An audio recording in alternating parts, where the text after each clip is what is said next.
Hello and welcome to MRA's 5-Minute HR Feed, the podcast where you get quick, practical information about a hot topic. In the time it takes to make a cup of coffee, you'll gain insights on hot topics and pressing HR issues. I'm your host, Rebecca Jacobs, and we are so glad you're here. Before we start, here's my usual disclaimer that the podcast is general information only and does not contain any legal advice. Now it's time to dive in. Today's podcast is about pay transparency and what to expect when your state enacts pay transparency.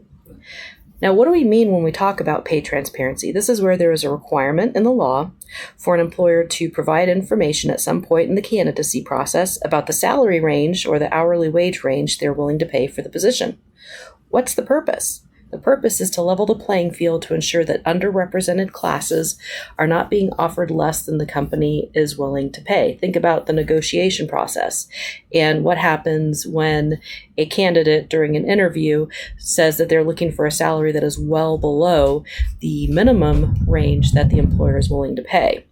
The states which are enacting this are looking to avoid those situations where someone is now keyed to a lower salary as they progress through their career. And the idea also is to put the candidate in a better bargaining position with more information. Now, currently, there are no federal laws requiring salary ranges in job postings, but we have about 10 states that have these requirements. But these requirements fall into one of two different buckets. The first bucket is that the company must provide the salary or the range upon reasonable request by the candidate after the employer makes a conditional job offer. So we've already gotten to the situation where the employer has made an offer and it's conditional, and now the employee can say, the applicant can say, hey, can you please tell me what the salary range is for this? So what states have that bucket, the reasonable request bucket? California for smaller employers, meaning employers with 14 or less employees. Connecticut, Maryland, but that's going to change. Nevada, you must provide the information after an interview. Rhode Island. And then while Ohio does not have any salary or wage pay transparency requirements, Cincinnati and Toledo both follow this reasonable request requirement. Now, the other bucket is where the employer must post the range or the maximum minimum in any job posting. So which states are in that bucket? We have California for employers with 15 or more employees. Colorado, you must include the compensation or a range, plus a description of bonuses, commissions, or other forms of compensation, and a general description of benefits, not including minor perks.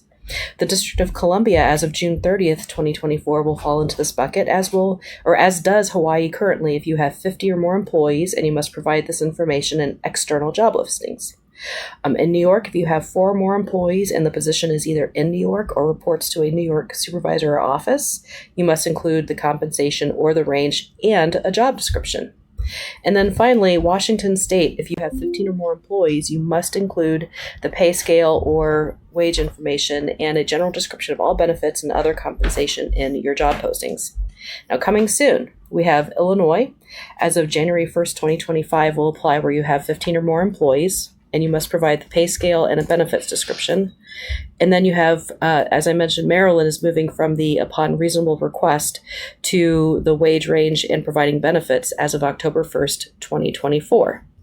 Now, relevant to number of listeners to this podcast is Minnesota.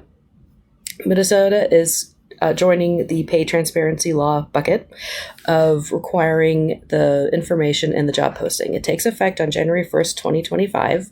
It applies to any employer who has 30 or more employees in Minnesota. You have to include the starting salary range and a general description of benefits and other compensation. And the salary range is the minimum and maximum annual or hourly compensation based on the employer's good faith estimate at the time of posting.